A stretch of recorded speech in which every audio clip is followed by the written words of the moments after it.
तो हेलो दोस्तों, welcome to my channel pathway nexus of success. मेरा नाम मनीष कुमार शर्मा है। मैं आपका स्वागत करता हूं अपने चैनल में। मैं उम्मीद करता हूं कि आप लोग अच्छे होंगे, खुश होंगे, मस्त होंगे। और आज का जो टॉपिक है हमारा वो है पॉलिनोमियल चैप्टर। ठीक है, स्पेशली क्लास 9th का है क्योंकि मैं क्लास 9th के ही सिलेबस से पॉलिनोमियल उठाया हूं। वैसे पॉलिनोमियल तो आप चाहें तो मतलब ये स्टार्टिंग से ही फर्स्ट क्लास से ही स्टार्ट हो, फर्स्ट क्लास से नहीं, समथिंग फोर्थ फिफ्थ से थोड़ा बहुत इंट्रोडक्शन स्टार्ट हो जाता है, बट ये स्पेशली 9th क्लास के लिए। 9th क्लास के मतलब इसमें सेकंड चैप्टर पॉलिनोमियल है, जिसका नाम हम हिंदी में बहुपद बोलते हैं। ये चैप्टर क्लास 9 के लिए बहुत ज्यादा इंपॉर्टेंट है। क्यों? दो रीजन। क्योंकि इसमें सबसे पहले तो इसमें आप एल्जेब्रिक क्वेश्चन से अपने आप को इंट्रोड्यूस करवाएंगे। ठीक है, एल्जेब्रिक क्वेश्चन यानी कि इसमें अलजेब्रा के आपको आइडेंटिटी समझने को मिलेगी। ठीक है, उस आइडेंटिटी के थ्रू क्वेश्चन को कैसे सोल्व किया जाता है ये चीज भी हम समझेंगे। तो चलिए सबसे पहले हम स्टार्ट करते हैं पॉलिनोमियल के बारे में कि पॉलिनोमियल होता क्या है। ठीक है, तो पॉलिनोमियल का जैसा कि आप देख रहे हैं कि पॉलिनोमियल का हिंदी नाम क्या लिखा हुआ है? बहुपद। बहुपद, बहु से एक वर्ड निकलता है बहुत, बहुत यानी कि मैनी। ठीक है, पद से एक वर्ड निकलता है ट्रम, यानी कि मैनी ट्रम्स। पॉलिनोमियल का मतलब क्या हुआ? मैनी ट्रम्स, यानी कि बहुत सारे पद मिलके एक पॉलिनोमियल बनाता है। ठीक, अब ये पॉलिनोमियल है क्या? पॉलिनोमियल जो है वो अलजेब्रिक एक्सप्रेशन का एक पार्ट है, एक हिस्सा है। ठीक है, तो चलिए अब पॉलिनोमियल के अंदर जैसे ही हम पॉलिनोमियल स्टार्ट करेंगे तो पॉलिनोमियल के अंदर सबसे पहले आपको कुछ वर्ड से इंट्रोड्यूस करना होगा। वो वर्ड आपके लिए बहुत ज्यादा इंपॉर्टेंट है, क्योंकि अगर उस वर्ड का आप मतलब समझ जाएंगे तो मतलब क्वेश्चन में भी ये काफी हेल्प करेगा। ठीक है, तो मैं स्टार्टिंग से पॉलिनोमियल में स्टार्टिंग से जो वर्ड यूज होने वाला है उसके बारे में मैं आपको समझाता हूँ। तो चलिए सबसे पहले हम यहीं से स्टार्ट करते हैं और पहला वर्ड हम रखते हैं जिसको हम बोलेंगे ट्रम। ट्रम यानी कि पद। ठीक है, अब ये होता क्या है? ट्रम पद होता क्या है? ठीक, सबसे पहले मैंने कुछ संख्या लिखा कि 5, 6, 9, 12, 16 समथिंग इस तरीके से। तो आप ये देख रहे हैं कि 5, 6, 9, 12, 16 ये सब क्या है? ये सब अलग अलग टर्म है, ये सब सेपरेट टर्म है। फॉर एग्जांपल 5 एक अलग टर्म है, 6 एक अलग टर्म है, 9 एक अलग टर्म है, 12 एक अलग टर्म है। ठीक है, तो इस हिसाब से हमने टोटल 1 2 3 4 5 टर्म लिख लिया। ठीक, चलिए ये तो आ गया नंबर में। चूंकि हम पढ़ क्या रहे हैं? पॉलिनोमियल। और मैंने क्या बताया कि पॉलिनोमियल है क्या? अलजेब्रिक एक्सप्रेशन का एक हिस्सा है। ठीक है, अब बात करते हैं कि अलजेब्रिक एक्सप्रेशन क्या है। तो अलजेब्रिक एक्सप्रेशन जो है वो अल्फाबेट, नंबर और मैथमेटिकल साइन, इन तीनों के ऑपरेशन से एक अलजेब्रिक एक्सप्रेशन तैयार होता है। ठीक है, फॉर एग्जांपल 3x + 9। ठीक है, तो ये जो आप देख रहे हो 3x + 9, इसको मैं अलजेब्रिक एक्सप्रेशन बोल सकता हूं कि ये अलजेब्रिक एक्सप्रेशन के फॉर्म पे है। क्यों है? क्योंकि इसके पास नंबर भी है, अल्फाबेट भी है, साइन भी है। ठीक है, तो इस तरीके से ये एक अलजेब्रिक एक्सप्रेशन बन गया। तो ये पॉलिनोमियल हम पढ़ रहे हैं, तो चूंकि पॉलिनोमियल हम पढ़ रहे हैं तो पॉलिनोमियल में हमें इन नंबर से काम नहीं चलेगा, हमें साथ में अल्फाबेट भी लेना पड़ेगा। ठीक है, हम अभी धीरे धीरे समझेंगे कि अल्फाबेट को क्या बोलते हैं, नंबर को क्या बोलते हैं, इन सब के बारे में हमें धीरे धीरे जानकारी मिलेगी। तो चलिए अब हम ट्रम को समझते हैं कि पॉलिनोमियल के अंदर ट्रम क्या होते हैं और ट्रम को कैसे सेपरेट यानी कि अलग किया जाता है। तो हम कैसे पता करेंगे कि एक पॉलिनोमियल के अंदर कितने ट्रम हमने लिखा है। ठीक है, तो मैंने यहां पे लिखा 3x + 6, 3x + 6। ठीक है, अब ये क्या है? इसको मैं एक पॉलिनोमियल बोल सकता हूं। ठीक है, इसको मैं एक पॉलिनोमियल बोल सकता हूं। ठीक है, अब अगर इसको मैं एक पॉलिनोमियल बोल सकता हूं तो अब मेरे दिमाग में आ रहा है कि पॉलिनोमियल के बारे में हमने समझा कि पॉलिनोमियल बहुत सारे टर्म मिलके एक पॉलिनोमियल बनाता है। ठीक है, तो अगर मैं इसको पॉलिनोमियल बोल सकता हूं तो अब मैं आपसे ये पूछ रहा हूं कि इस पॉलिनोमियल में कितने टर्म दिए हुए हैं, क्योंकि टर्म मिलके ही तो पॉलिनोमियल बनता है। तो मैं पूछ रहा हूं कि इस पॉलिनोमियल के अंदर कितने टर्म हैं, तो आप कितने टर्म बताओगे? ठीक है, चलिए मैं आपके सामने ऑप्शन रखता हूं 1 2 3 या 4, ठीक है। खैर 1 तो होगा नहीं, 4 भी नहीं होगा, तो अब बचा कि इसमें 2 टर्म है या 3 टर्म है, ठीक है। तो देखिए 3x और 6, अब मैं आपको यह समझा रहा हूं कि टर्म को कैसे सेपरेट किया जाता है, कैसे अलग होता है, ठीक है। अब इसके लिए मैं एक एग्जांपल रखता हूं। एक मैंने रखा 3xyz और एक मैंने रखा 3x plus y plus z, ठीक है। चलिए अब इन दोनों को आप ध्यान से समझना, अभी तुरंत समझ में आ जाएगा कि एक टर्म कैसे होगा और टर्म को अलग कैसे किया जाता है, ठीक है। तो सबसे पहले हम बात करते हैं एक ऊपर वाले नंबर 3xyz। अब समझिए, टर्म को जब भी सेपरेट करना हो तो मैं दो साइन के अकॉर्डिंग टर्म को सेपरेट कर सकता हूं, या तो मैं प्लस के साइन के अकॉर्डिंग सेपरेट कर सकता हूं या फिर मैं माइनस के साइन के अकॉर्डिंग सेपरेट कर सकता हूं, ठीक है। तो पहले क्वेश्चन में मैं ये देख रहा हूं कि पहले क्वेश्चन में ना तो प्लस का साइन है और ना ही माइनस का साइन है, तो इसका मतलब क्या हुआ कि ये हमारा सिंगल टर्म है। सिंगल टर्म, ये हमारा सिंगल टर्म है। तो अब देखो, टर्म और डिजिट ये दोनों अलग अलग चीज है, ठीक है। सबसे पहले मैं बात कर रहा हूं टर्म की, तो मैंने आपसे ये बोला कि 3xyz ये जो है वो मेरा एक टर्म है, ठीक है। चलो एक टर्म है, अब इस एक टर्म में कितने डिजिट हैं, तो 1 2 3 4 डिजिट है, ठीक है। 4 डिजिट मिलके ये एक टर्म बना रहा है, ठीक। ये अलग अलग टर्म मैंने क्यों नहीं बोला, क्यों, क्योंकि ना तो इसमें प्लस का साइन है और ना ही माइनस का साइन है। लेकिन जैसे ही हम नीचे वाले क्वेश्चन में आते हैं 3x plus y plus z, तो इसमें मैं ये देख रहा हूं कि 3x के बाद प्लस का साइन फिर y, तो ये दोनों टर्म अब अलग अलग हो गया, ठीक है। फिर y के बाद प्लस का साइन और फिर z, तो y z भी अलग अलग हो गया, मतलब कि इसमें ये एक टर्म हुआ, ये दूसरा टर्म हुआ और ये तीसरा टर्म हुआ, तो ये 3 टर्म हुआ और ये एक टर्म हुआ। तो आई होप कि आपको टर्म समझ में अच्छे से आ गया होगा। अब टर्म के बाद जो भी वर्ड इसमें यूज किया जाता है उसके बारे में मैं आपको धीरे धीरे जानकारी देता हूं, ठीक है।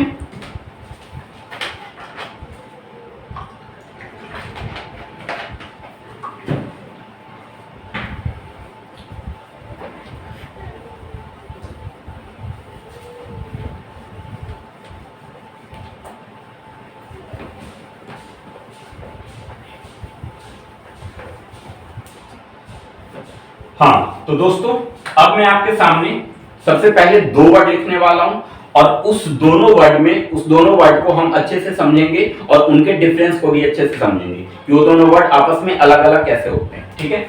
चलिए सबसे पहले मैं लिखता हूं पहला वर्ड जिसका मैं जिक्र करता हूं,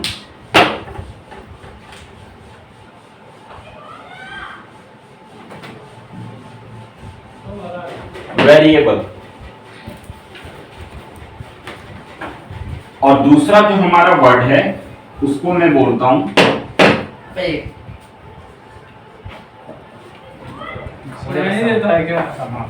कोएफिशिएंट, ठीक है। पहला वर्ड हमारा वेरिएबल और दूसरा वर्ड है कोएफिशिएंट। बहुत टाइम मेरे बज रहे थे। वेरिएबल को क्या बोलते हैं, कोएफिशिएंट को क्या बोलते हैं, अब हम समझेंगे, ठीक है। तो चलिए पहले हम इसका हिंदी मीनिंग समझ लेते हैं कि वेरिएबल को क्या बोलते हैं, कोएफिशिएंट को क्या बोलते हैं। तो वेरिएबल को बोलते हैं हम चर, हिंदी में इसको बोला जाता है चर, ठीक है। और कोएफिशिएंट को बोला जाता है अचर, अचर। चलिए अब ध्यान से समझिए, वेरिएबल हुआ चर और कोएफिशिएंट हुआ अचर। अब ये दोनों होते क्या क्या हैं, अब मैं ये समझा रहा हूं। तो सबसे पहले हम बात करेंगे वेरिएबल की कि वेरिएबल क्या होता है। तो देखिए वेरिएबल, जैसे ही मैंने पॉलिनोमियल का जिक्र किया था, तो पॉलिनोमियल में मैंने बताया था कि पॉलिनोमियल अलजेब्रिक एक्सप्रेशन का एक पार्ट है। और बात जब मैंने अलजेब्रिक एक्सप्रेशन का करा था तो उस अलजेब्रिक एक्सप्रेशन में आपको बताया था कि अलजेब्रिक एक्सप्रेशन नंबर, अल्फाबेट इन दोनों से मिल के बनता है, साथ में मैथमेटिकल साइन का यूज किया जाता है टर्म्स को अलग अलग करने में, ठीक है। तो अब मैं ये कह रहा हूं कि वेरिएबल मेरा नंबर कहलाएगा या फिर अल्फाबेट कहलाएगा, ठीक है। तो वेरिएबल को ऑफकोर्स हम अल्फाबेट बोलेंगे, अल्फाबेट।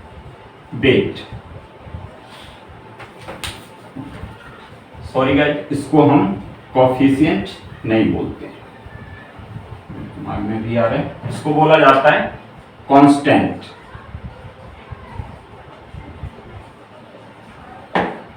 कांस्टेंट, ठीक है। एक होता है वेरिएबल और एक होता है कांस्टेंट। अब मैं बात कर रहा हूं वेरिएबल की, कि वेरिएबल क्या कहलाता है। तो वेरिएबल जो होता है वो जो भी अल्फाबेटिकल वैल्यू मेरे पास लिखा होता है, for example 3x plus Y Z. अब देखो 3x, यहाँ पे जो x हुआ वो वेरिएबल हुआ, y हुआ वो वेरिएबल हुआ, z हुआ वो वेरिएबल हुआ, ठीक है। तो अल्फाबेट जो भी यूज किया जाएगा उस अलजेब्रिक एक्सप्रेशन के अंदर, अल्फाबेटिकल के फॉर्म में जो भी वर्ड का यूज किया जाएगा, जो भी लेटर का यूज किया जाएगा, फॉर एग्जांपल ए से लेके जेड तक में जो भी लेटर होगा उन सबको हम क्या बोलेंगे, वेरिएबल बोलेंगे, ठीक है। अब मैं आपके सामने एक एग्जांपल के तौर पे लिख रहा हूं कि 3x plus 2y minus Z, ठीक है। 3x plus 2y minus Z. अब इसमें x जो हुआ वो वेरिएबल हुआ, y जो हुआ वो वेरिएबल हुआ, और ये z जो है वो वेरिएबल है, ठीक है। अब देखिए इसमें नंबर भी था, अल्फाबेट भी था, नंबर भी था, अल्फाबेट भी था, और यहाँ पे खाली नंबर था। तो इसमें क्या हुआ कि नंबर के साथ जो अल्फाबेट का यूज किया जा रहा है उस अल्फाबेट को हम वेरिएबल यानी कि चर बोलेंगे। आई होप कि आपको अच्छे से समझ में आ गया होगा। अगर कोई भी डाउट इसमें रह गया हो या कोई भी चीज ढंग से समझ में ना आया हो तो प्लीज आप कमेंट जरूर करें, मैं नेक्स्ट वीडियो में आपके डाउट को क्लियर करूंगा, ठीक है। तो चलिए, वेरिएबल तो हमें समझ में आ गया। अब हाँ, इसके बारे में एक चीज और अभी समझना है। ये वेरिएबल जो होता है ये परिवर्तनशील होता है। परिवर्तनशील बोले तो चेंजेबल, ठीक है। चेंजेबल यानी कि ये बदलता रहता है। अब चलिए, बदलता कैसे रहता है। अब जैसे मान के चलिए कि मैंने एक 3x plus 2y minus Z, एक ये इक्वेशन लिखा था, एक ये पॉलिनोमियल लिखा था, और फिर मैंने लिखा 2a plus 3b minus c, ठीक है। अब ये देखिए, यहाँ पे a आ गया, यहाँ पे b आ गया, यहाँ पे c आ गया।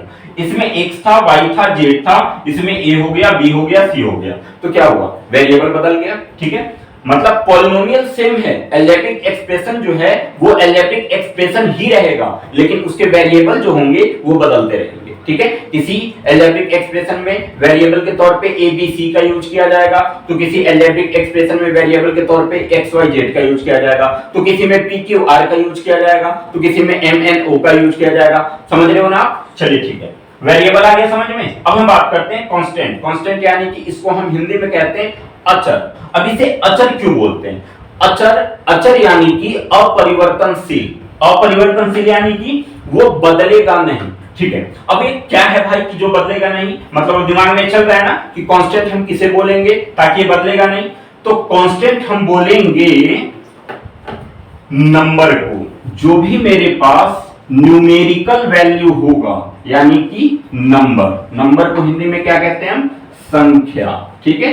मतलब अब ये हुआ कि कांस्टेंट यानी कि अचर। अब ये होगा क्या, तो इस अलजेब्रिक एक्सप्रेशन के अंदर अल्फाबेट को तो हमने समझ लिया कि जो भी अल्फाबेटिकल वैल्यू होगा वो हमारा वेरिएबल कहलाएगा, ठीक है।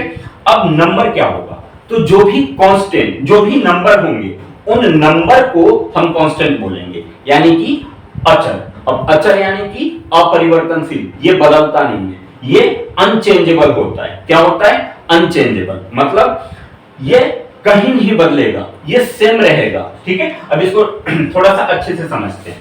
तो चलिए, इससे पहले मैं दो एग्जांपल के तौर पे पॉलिनोमियल लिख रहा हूं, ठीक है।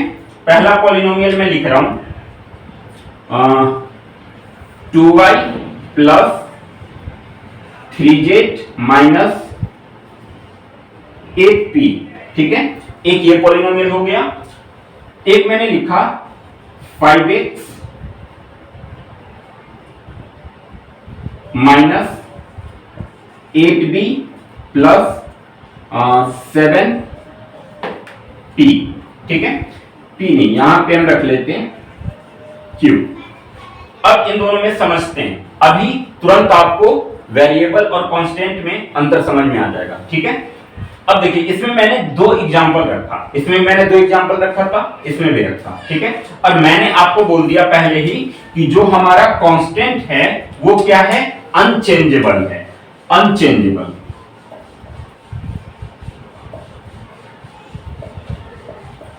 अनचेंजेबल, अनचेंजेबल यानी कि अपरिवर्तनशील, ये कभी बदलेगा नहीं। चलिए अब देखिए, एक मिनट, इस एग्जांपल में कुछ और सुधार कर ले।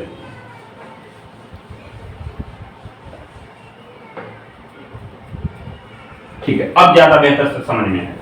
देखिए सबसे पहले तो हमने ये समझ लिया कि जो हमारा कांस्टेंट होगा, अचर, वो नंबर होगा, यानी कि जो न्यूमेरिकल वैल्यू होगा वो हमारा कांस्टेंट कहलाएगा, ठीक है। अब यहां पे ध्यान देते हैं, पहला एग्जांपल मैंने लिखा 2x - 3b + 8q, ठीक है। और दूसरा एग्जांपल मैंने लिखा 2y + 3z - 8p। अब ध्यान से समझिएगा कि मैं कहना क्या चाह रहा हूं। चलिए इसमें कांस्टेंट, कांस्टेंट को हमने क्या बोला कि जो नंबर होगा वो कांस्टेंट होगा, ठीक है। तो इसमें नंबर क्या है 2, इसमें नंबर क्या है 2, इसमें नंबर क्या है 3, इसमें नंबर क्या है 3, इसमें नंबर क्या है 8, इसमें नंबर क्या है 8। दोनों इक्वेशन में 2 2 3 3 8 8, ठीक है। अब बात अगर अल्फाबेट की करें तो ये x है तो यहाँ पे y है, यहाँ पे b है तो यहाँ पे z है, यहाँ पे q है तो यहाँ पे p है। तो देखिए इस इक्वेशन में 2 2 2 ही है और यहाँ भी 2 2 ही है, मतलब 2 को हम यहाँ भी 2 ही बोलेंगे और 2 को यहाँ भी हम 2 ही बोलेंगे। 2 को ना तो हम यहाँ 3 बोल सकते हैं और ना ही यहाँ पे 2 या फिर 3 या 4 कुछ बोल सकते हैं, इसको 2 ही बोल सकते हैं। बट इस पॉलिनोमियल में हमारा वेरिएबल x है, बट दूसरे में हमारा वेरिएबल क्या हो गया, y हो गया। तो इसलिए जो वेरिएबल हुआ वो चेंजेबल हुआ। बट अगर कांस्टेंट यानी कि जो अनचेंजेबल है, ये क्यों है, क्योंकि 2 यहाँ पे भी 2 है और आप अमेरिका में चले जाओगे तो वहां भी 2 2 ही रहेगा, वहां पे 2 जाके 4 नहीं बनेगा, ठीक है। तो वैसे ही इस पॉलिनोमियल में 2 2 ही है और दूसरे पॉलिनोमियल में भी 2 2 ही है, बट वेरिएबल इस पॉलिनोमियल में y है बट दूसरे पॉलिनोमियल में वेरिएबल हमारा x है। तो वेरिएबल बदल सकता है बट कांस्टेंट बदल नहीं सकता है। बिल्कुल अच्छे से समझ में आ गया या कुछ डाउट रह गया? अगर कुछ डाउट रह गया होगा तो कमेंट जरूर करना। क्लास लग जा रही है। चलिए वेरिएबल समझ में आ गया, कांस्टेंट समझ में आ गया। अब हम इसमें एक और वर्ड यूज होता है, ज्यादा मतलब बहुत ज्यादा यूज होता है, उस पे क्वेश्चन भी पूछे जाते हैं, तो उस वर्ड को मैं यहीं पे क्लियर कर दे रहा हूं। जैसे ही एक्सरसाइज के अंदर वो क्वेश्चन आपके सामने आएगा, आपको समझने की जरूरत ही नहीं पड़ेगी, आप फटाक से अपने आप कर दोगे, ठीक है। तो चलिए ये दोनों समझ में आ गया। अगर आप चाहो तो इसको राइट डाउन कर सकते हो, वीडियो को पॉज कर लो या फिर स्क्रीनशॉट ले सकते हो। तो अब मैं इसको मिटा रहा हूं, इरेज कर रहा हूं ताकि मैं अगला वर्ड समझा सकूं।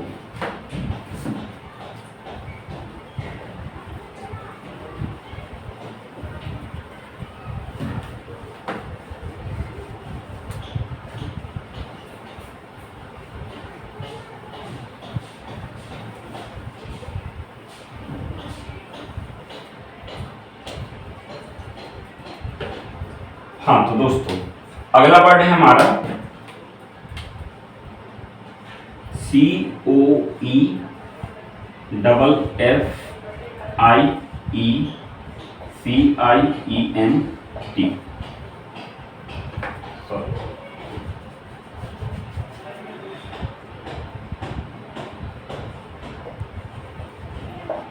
कोफिशिएंट, ठीक है। इसको हिंदी में हम कहते हैं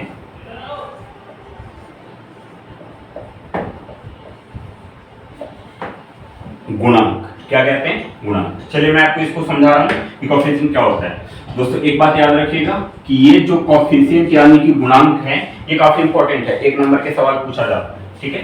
तो इसको बहुत ही क्लियरिटी से समझने की कोशिश करना है, कोफिशिएंट होता है, ठीक। तो चलिए कोफिशिएंट हम पहले एक पॉलिनोमियल लिख के स्टार्ट करते हैं, ठीक है। तो मैं एक पॉलिनोमियल लिखता हूं 6x² - 3y + 8, ठीक है। अब इसमें मैं आपको कोफिशिएंट का मतलब समझाता हूं, ठीक। अच्छा सबसे पहले कोफिशिएंट को हिंदी में क्या मैंने लिखा है? गुणांक, ठीक है। गुणांक का मतलब क्या? गुणांक का मतलब प्रोडक्ट, प्रोडक्ट का मतलब दो नंबर को मल्टीप्लिकेशन करके जो भी मेरा आंसर आया वो प्रोडक्ट होता है। ठीक है, गुणांक। गुणांक का मतलब हमें ये तो पता चल गया कि कोएफिशिएंट जो होगा वो मल्टीप्लाई का ही कोई पार्ट होगा, मतलब गुणा का ही कोई पार्ट होगा, तभी तो इसका नाम गुणांक है। ठीक है, अब इस पॉलिनोमियल में समझते हैं। सबसे पहले मैं ये बताऊंगा आपको कि कोएफिशिएंट पे दो तरीके के सवाल आएंगे। पहला, कोएफिशिएंट डिपेंड करता है कि किसका पूछा जा रहा है। कोएफिशिएंट इस बात पे डिपेंड करता है कि क्वेश्चन में किसका कोएफिशिएंट पूछ रहा है। किसका मतलब कि वो जिसका पूछेगा तो जिसका के जगह पे वेरिएबल होगा, यानी कि किसी भी वेरिएबल का कोएफिशिएंट पूछ सकता है। ठीक है, अब वेरिएबल से दिमाग में कुछ खटका? वेरिएबल का मतलब हमने पहले ही समझा दिया है मैंने आपको कि वेरिएबल का मतलब जो भी अल्फाबेटिकल वैल्यू होगा वो वेरिएबल कहलाएगा। ठीक है, अब इस क्वेश्चन को देखिए। इस क्वेश्चन में आप ये बताइए कि इसमें वेरिएबल कहां कहां दिखाई दे रहा है आपको।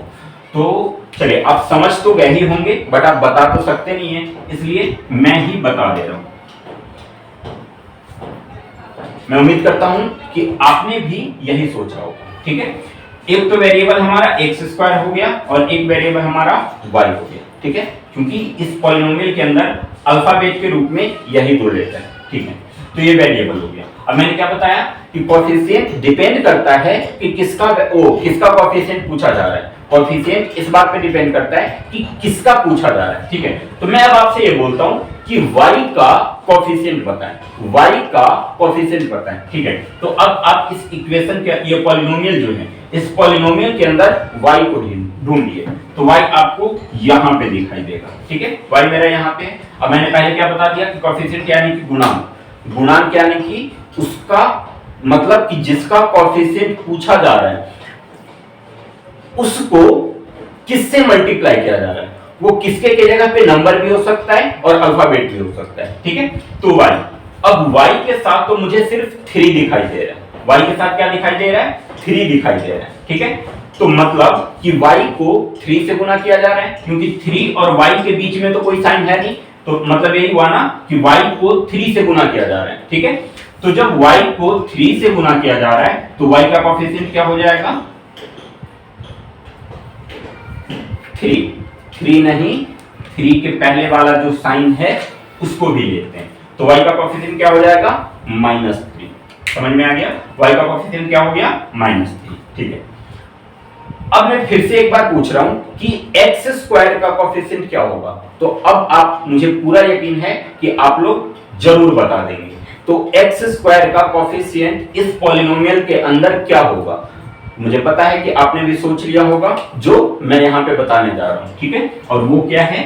6, क्योंकि जिसका कोएफिशिएंट हमसे पूछता है उस कोएफिशिएंट के साथ जिसको मल्टीप्लाई किया जा रहा है वो पूरा का पूरा उसका कोएफिशिएंट कहलाएगा। ठीक है, अब वो चाहे नंबर हो सकता है या फिर अल्फाबेट हो सकता है। ठीक है, तो x² के साथ तो खाली 6 है, मतलब 6 को ही मल्टीप्लाई किया जा रहा है, तो इसलिए इसका कोएफिशिएंट क्या हो जाएगा?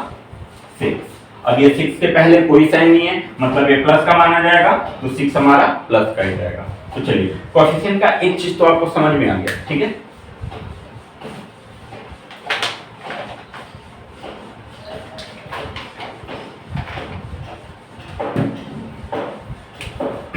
कोएफिशिएंट का एक पार्ट तो मैंने समझा दिया। चलिए, ये तो मैंने स्टार्टिंग में आपको बताया था, ये दो तरीके से क्वेश्चन पूछा जाएगा। एक तो इस बात पे निर्भर करेगा कि किसका कोएफिशिएंट पूछा जा रहा है। अब दूसरा जो टाइप से बताने वाला हूं, इसमें आपको कोई बंधक नहीं बनाएगा, मतलब आप स्वतंत्र हो, आपसे सिर्फ पूछेगा कि इसका कोएफिशिएंट बताएं। ठीक,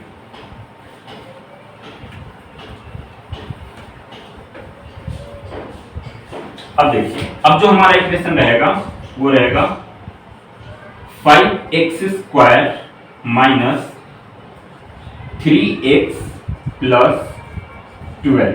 ठीक है, इक्वल में 0 लगा सकते हैं। ठीक है, अब हमारा सबसे पहले तो कि ये पॉलिनोमियल है 5x² माइनस 3x प्लस 12। क्यों पॉलिनोमियल है? क्योंकि ये 3 टर्म से मिलकर बना हुआ है। मैंने पहले ही बता दिया था कि टर्म को प्लस माइनस से सेपरेट किया जाता है, और पॉलिनोमियल जो होता है वो बहुत सारे टर्म को अपने अंदर स्टोर करके रख सकता है। ठीक है, तो वो चाहे 3 टर्म हो, 2 टर्म हो, मतलब मैक्सिमम एक टर्म ही रहेगा। जैसे मान के चलो कि 3x मैंने लिख दिया, तो 3x को भी चाहूं तो मैं पॉलिनोमियल बोल सकता हूं। ठीक है, तो चलिए 5x square minus 3x plus 12 equal to 0। ठीक है, अब मेरा क्वेश्चन ये है कि इस पॉलिनोमियल के अंदर आपको कोएफिशिएंट बताना है। अब मैंने आपसे ये नहीं बोला कि किसका कोएफिशिएंट बताना है, मैंने सिर्फ आपसे ये बोल दिया कि इस पॉलिनोमियल के अंदर कोएफिशिएंट बताइए, और कोएफिशिएंट को बोलते क्या है, गुणांक। गुणांक यानी कि गुना। ठीक है, तो अब देखिए गुणांक यानी कि गुना, तो कोएफिशिएंट किसी ना किसी का तो होगा ना।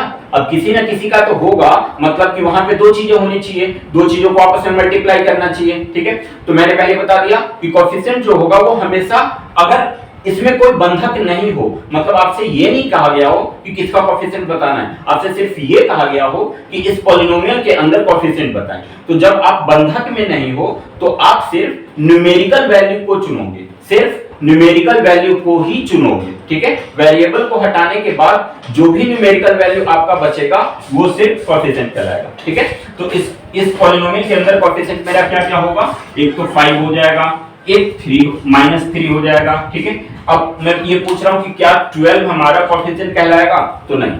12 कोएफिशिएंट क्यों नहीं कहलाएगा, क्योंकि 12 जो है वो कांस्टेंट है। क्यों कांस्टेंट है, क्योंकि इसके साथ कोई वेरिएबल नहीं है। c की वैल्यू जो, जैसे अभी समझ में आएगा कि पॉलिनोमियल में और क्या क्या चीजें हैं, बस ये समझ लो कि अभी जो ये 12 है इसको हम एक कांस्टेंट का रूप मान सकते हैं। ठीक है, तो चलिए कोएफिशिएंट, आई होप कि आपको समझ में आ गया होगा। मैंने दोनों कंडीशन से आपको समझा दिया कि जब किसी चीज, मतलब किसी भी एक पार्टिकुलर वेरिएबल का कोएफिशिएंट पूछे तो मैं ये देखूंगा कि उस वेरिएबल से किसको मल्टीप्लाई किया जा रहा है। जिसको मल्टीप्लाई किया जाएगा वो पूरा का पूरा कोएफिशिएंट हो जाएगा, चाहे वो नंबर हो या अल्फाबेट हो। ठीक है, अब दूसरा कंडीशन ये था कि इसमें आप बंधक में नहीं होगे, इसमें आप डिपेंड हो, मतलब इंडिपेंडेंट हो, कि इसमें आप सिर्फ एक पॉलिनोमियल दे दिया और इसका कोएफिशिएंट आपसे पूछेगा, तो इसका कोएफिशिएंट आपसे पूछने का मतलब ये हुआ कि सिर्फ नंबर जो होगा, न्यूमेरिकल वैल्यू जो होगा वही सिर्फ कोएफिशिएंट कहलाएगा। ठीक है, तो दोस्तों कोएफिशिएंट क्लियर हो गया अच्छे से। चलिए हम आगे देखते हैं कि इसमें और क्या क्या चीजें आने वाली है।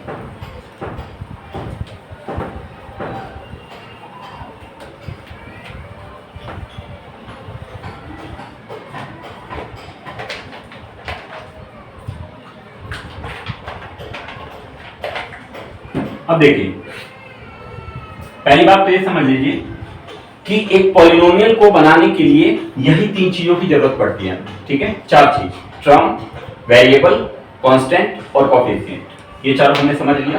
कोएफिशिएंट को हमने हिंदी में क्या बोला था, गुणांक, वेरिएबल को चर, कांस्टेंट को अचर और टर्म को पद। ठीक है, अब आगे क्या है, तो अब हम पॉलिनोमियल के बारे में समझते हैं। ठीक है, कि पॉलिनोमियल होता क्या है और पॉलिनोमियल को किस बेसिस पे बांटा गया है। तो पॉलिनोमियल को 2 बेसिस पे हम बांटते हैं।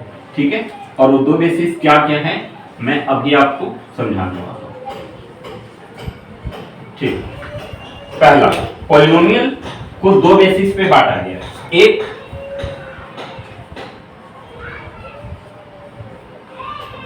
डिग्री बेसिस पे और दूसरा टर्म बेसिस पे। डिग्री यानी कि डिग्री को हम हिंदी में बोलते हैं घात, क्या बोलते हैं, घात, और टर्म को हम हिंदी में कहते हैं पद। ठीक है, अब समझिए डिग्री। हाँ, और एक वर्ड अभी मैं आपको इसे स्टार्टिंग में मुझे समझा देना चाहिए था, बट कोई बात नहीं, मैं इसको अभी समझा दे रहा हूं कि डिग्री होता क्या है। डिग्री जो होता है वो, डिग्री का एक पहले शॉर्ट फॉर्म में मैं लिख दे रहा हूं कि डिग्री होता क्या है। डिग्री जो होता है वो highest power of any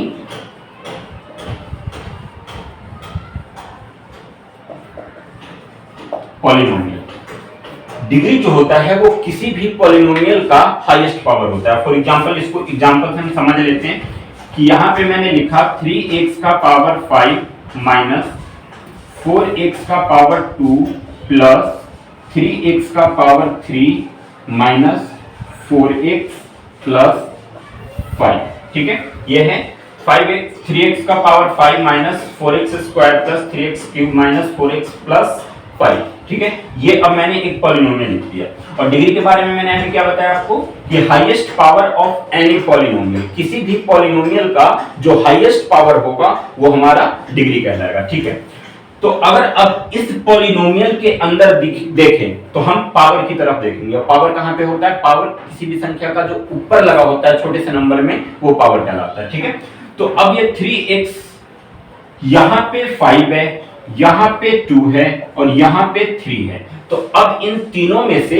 degree किसे बोलेंगे? पावर तो तीन ही है, 5 है, 2 है और 3 है, बट इन तीनों में से हम डिग्री किसको बोलेंगे? तो जो सबसे हाईएस्ट नंबर है, यानी कि जो सबसे बड़ा पावर है, लार्जेस्ट पावर है, वो हमारा डिग्री कहलाएगा। तो इसमें डिग्री क्या हो जाएगा? 5। इसमें डिग्री हम किसको बोलेंगे? 5। ठीक है, तो आई होप कि आपको डिग्री अच्छे समझ में आ गया होगा। तो चलिए हम अब आगे फटाफट इसको समझ लेते हैं कि इसके आगे क्या है।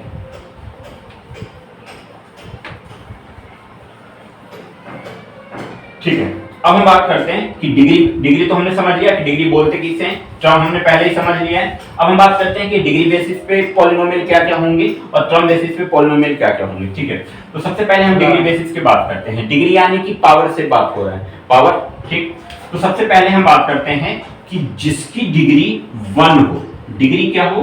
1 हो, यानी कि 1 का मतलब क्या? कि उस पे कोई पावर ना लगा हो। ठीक है, तो उसको हम क्या बोलेंगे? उसको हम बोलेंगे लीनियर पॉलिनोमियल। लीनियर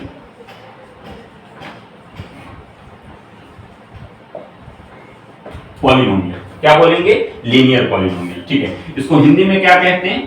तो हिंदी में हम कहते हैं इसको रैखिक समीकरण।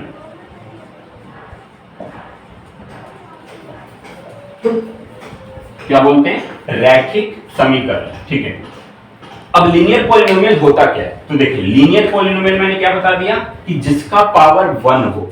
अब 1 का होना या ना होना दोनों बराबर है, मतलब 1 का वजूद तो है बट वो होता भी है और नहीं भी होता, मतलब नहीं भी अगर दिखाई नहीं भी दे रहा है तब भी वो है। ठीक है, तो इसलिए इसका होना या ना होना दोनों बराबर होता है। तो चलिए इसमें मैं लिख देता हूं कि 3x - 5, मैंने पॉलिनोमियल के तौर पे क्या लिखा? 3x - 5। तो ये हमारा क्या हो गया? ये हमारा लीनियर पॉलिनोमियल हो गया। ठीक है, तो चलिए लीनियर पॉलिनोमियल, अब इस पे कोई पावर नहीं है, कोई पावर नहीं है मतलब कि इसका पावर हम 1 मान सकते हैं, तो इस हिसाब से हमारा हो गया लीनियर पॉलिनोमियल। ठीक है, अब सेकंड नंबर पे क्या आता है मैं वो समझा रहा हूं।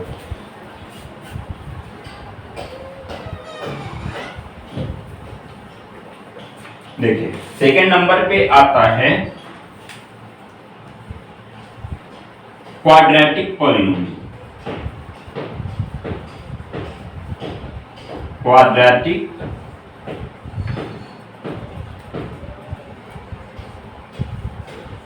पॉलिनोमियल। ठीक है, इसको हिंदी में क्या बोलते हैं? तो इसको हम हिंदी में बोलते हैं द्विघात बहुपद। इसको हम हिंदी में क्या बोलते हैं? द्विघात बहुपद। ठीक है, अब समझिए कि क्वाड्रेटिक पॉलिनोमियल होता क्या है। तो ठीक है, हम इस पर एक बार हिंदी मीनिंग को ध्यान से समझ लेंगे तो जल्दी समझ में आ जाएगा।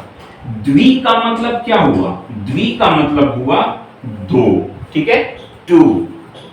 घात का मतलब क्या हुआ? तो घात का मतलब हुआ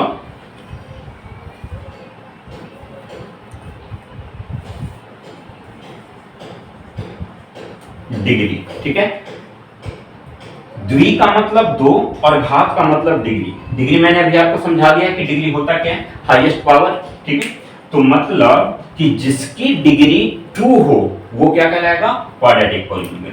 किसी भी पॉलिनोमियल के अंदर हाईएस्ट पावर 2 हो तो क्या कहलाएगा? क्वाड्रेटिक पॉलिनोमियल, यानी कि द्विघात बहुपद। ठीक है, चलिए ये चीज तो आपको समझ में आ गया। अब इसको मैं एग्जांपल लिख के एक समझा दे रहा हूं आपको। ठीक है, तो चलिए हम एग्जांपल इसमें लिख रहे हैं 5x² - 3x + 8 = 0। मैंने क्या लिखा? 5x² - 3x + 8 = 0। चलिए अब मैं आपसे ये पूछ रहा हूं कि इसमें डिग्री क्या होगा। ठीक है, तो डिग्री यानी कि हाईएस्ट पावर, तो हाईएस्ट पावर जल्दी जल्दी ढूंढिए। तो इसमें क्या है? तो हाईएस्ट पावर इसमें मुझे क्या दिखाई दे रहा है? 2 दिखाई दे रहा है। तो जब भी किसी पॉलिनोमियल का हाईएस्ट पावर 2 हो तो क्या कहलाएगा, क्वाड्रेटिक पॉलिनोमियल, यानी कि द्विघात बहुपद। ठीक है, तो चलिए सेकंड नंबर भी कंप्लीट। अब हम फटाफट तीसरे नंबर की पॉलिनोमियल को समझते हैं।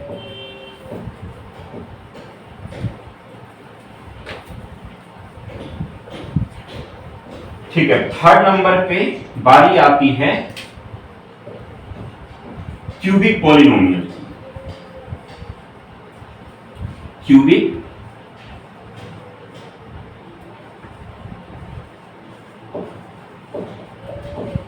पॉलिनोमियल। ठीक है, तो दोस्तों हम ये बात किसके बारे में कर रहे हैं, डिग्री बेसिस के पॉलिनोमियल के बारे में। ठीक, क्यूबिक पॉलिनोमियल। अब ये क्यूबिक पॉलिनोमियल क्या है, अब ये समझते हैं। देखिए, क्यूबिक पॉलिनोमियल को हम हिंदी में क्या बोलते हैं, तो हम हिंदी में बोलते हैं त्रिघात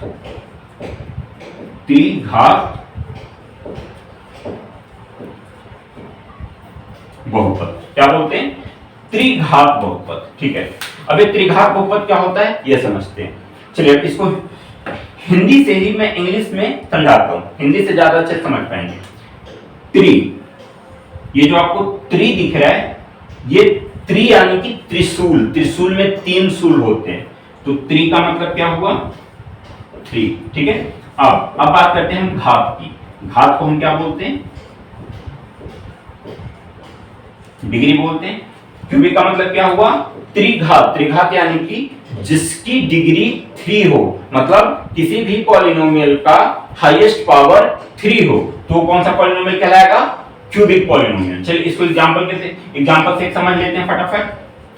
3x का power 3 minus 2x square plus 4x minus 8 equal to 0। ठीक है, तो अब इस पॉलिनोमियल के अंदर मुझे हाईएस्ट पावर क्या दिख रहा है, 3, यानी कि इसकी डिग्री कितनी होगी, 3। तो इस हिसाब से क्या हो जाएगा, क्यूबिक पॉलिनोमियल। ठीक है, तो दोस्तों डिग्री बेसिस पे क्लास 9 के लिए पॉलिनोमियल कंप्लीट हो चुका है। ठीक है, वैसे तो इसका एक और आगे है कि जैसे 3 तक हमने समझ लिया, वैसे ही जिसका डिग्री 4 हो वो बायोक्वाड्रेटिक पॉलिनोमियल कहलाता है। ठीक है, बट उसको अभी हमें यहाँ पे पढ़ना नहीं है। ठीक है, वो 10th क्लास में हम पढ़ेंगे। तो चलिए हमारा डिग्री बेसिस पे पॉलिनोमियल कंप्लीट हो चुका है। हमने समझ लिया है कि डिग्री बेसिस पे कौन कौन सा पॉलिनोमियल कैसे कैसे बनता है। ठीक है, क्योंकि इससे आपको क्वेश्चन पूछा जाएगा, ध्यान रखना। आपको यहां से मैं ये समझ लीजिए कि आपका मैं 2.1 पूरा यहीं पे कंप्लीट करवा दिया। ठीक है, 2.1 में यही सब क्वेश्चन पूछेंगे और मैं आपको इंट्रोडक्शन के अंदर ही वो सारी चीजें मैंने आपका कवर करवा दिया। अब 2.1 जैसे ही स्टार्ट करेंगे, बस आपको स्टेटमेंट समझ लेना है। एक बार स्टेटमेंट समझ में आ गया तो ये सारी चीजें आपको वहां पे कंपैरिजन के तौर पे मिल जाएगा। ठीक है, तो चलिए डिग्री बेसिस हमारा हो गया कंप्लीट। तो अब हम इसको मिटा देते हैं। अब हम बात करते हैं टर्म बेसिस पे पॉलिनोमियल क्या क्या होता है। ठीक है, तो टर्म बेसिस पे सबसे पहले हम बात करेंगे फर्स्ट नंबर पे मोनोमियल।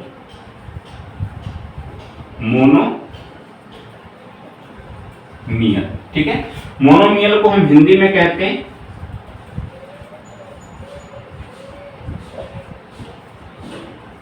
एक पदी। क्या बोलते हैं, एक पदी, मोनोमियल। ठीक है, एक पदी, एक का मतलब 1 और पदी यानी कि पद, और पद यानी कि ट्रम, मतलब कि जिसमें एक ट्रम हो, 1 ट्रम हो, वो क्या कहलाएगा, मोनोमियल। For example 5x। ठीक है, 5x इक्वल टू 0।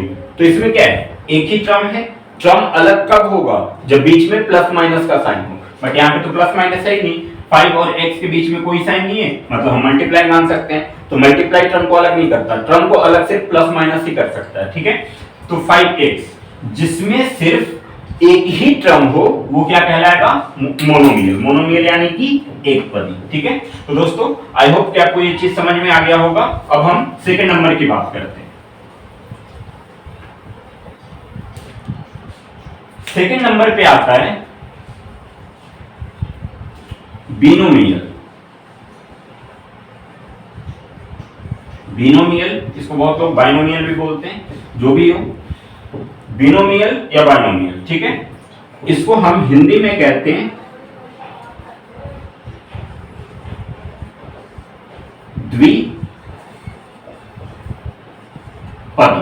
द्विपदी, ठीक है। बाइनोमियल यानी कि द्विपदी, ठीक है।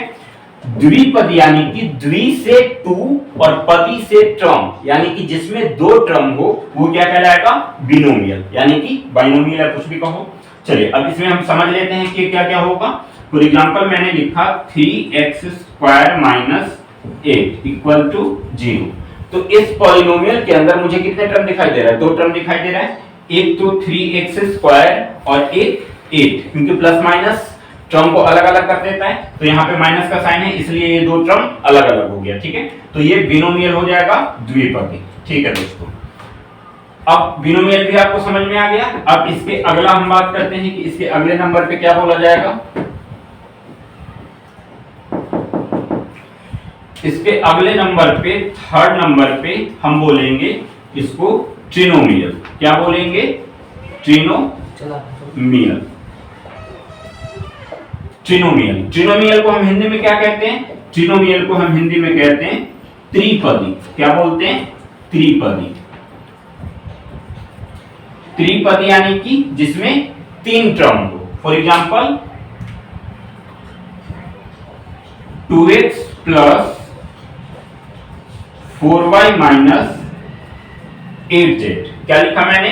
2x + 4y - 8z।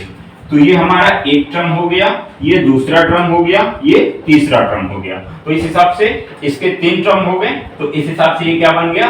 ट्रिनोमियल। तो दोस्तों पॉलिनोमियल मैंने बिल्कुल क्लियर तरीके से आपको समझा दिया, डिग्री बेसिस से भी और वो टर्म बेसिस से भी, ठीक है। इसमें जो वर्ड यूज होने वाले हैं उसके बारे में भी मैंने समझा दिया, ठीक है। अब हम नेक्स्ट वीडियो जो हमारी इसमें आएगी, उस वीडियो में अब हम पॉलिनोमियल चैप्टर को टच करेंगे। अब मैं आपको पॉलिनोमियल से अब बिल्कुल क्वेश्चन के प्रैक्टिस के तौर पे इंट्रोड्यूस करवाऊंगा, ठीक है। यहाँ पे तो मैंने पॉलिनोमियल को एक्सप्लेन कर दिया। अभी मैं आप इस वीडियो में एक चीज छोड़ रहा हूं, और ये चीज जानबूझ के मैं छोड़ रहा हूं क्योंकि अभी बस आपको पॉलिनोमियल से मैं इंट्रोड्यूस करवाया हूं, पॉलिनोमियल के बारे में बताया हूं, ठीक है। लेकिन पॉलिनोमियल से कैसे क्वेश्चन आएंगे, ये क्वेश्चन हमारी नेक्स्ट वीडियो में आएगी, ठीक है। उसमें सबसे पहले मैं पॉलिनोमियल को पहचानना सिखाऊंगा कि वह अब देखिए वेरिएबल के बारे में तो हमने समझ लिया, ठीक है। अब इसको थोड़ा सा हम डिटेल में जाके पॉलिनोमियल को और अच्छे से समझेंगे, लेकिन ये हमारी नेक्स्ट वीडियो में रहेगा क्योंकि वो टॉपिक दूसरे टॉपिक से टच होगा, आपस में कनेक्ट होगा, तो आपको अच्छे से समझ में आएगा, ठीक है। तो आज पॉलिनोमियल में बस इतना ही हम रहने देते हैं, क्योंकि मैंने हर चीजों को ध्यान में रखते हुए अपने हिसाब से बहुत अच्छे तरीके से समझा दिया है। बाकी डिपेंड आप पे करता है कि आपको समझ में आया है या नहीं आया है। अगर आ गया होगा तब भी आप कमेंट करना, नहीं आया होगा तो आप बिंदास कमेंट करना। मैं नेक्स्ट वीडियो में आपकी डाउट को बहुत ही अच्छे से और बेहतरीन तरीके से एक्सप्लेन करूंगा, ठीक है। तो दोस्तों आज की वीडियो के लिए बस इतना ही हम स्टॉप करते हैं। अगर आज की वीडियो आपको अच्छी लगी हो, पसंद आया हो, हर चीजें समझ में आया हो, तो बिल्कुल भी आप लाइक शेयर कमेंट करना ना भूलें। चैनल को सब्सक्राइब जरूर रखें, नोटिफिकेशन ऑन रखें, ताकि हमारी जैसी ही वीडियो अपलोड हो आपको तुरंत इन्फॉर्मेशन मिल जाए, ठीक है। तो दोस्तों मिलते हैं नेक्स्ट वीडियो में, तब तक के लिए नमस्कार।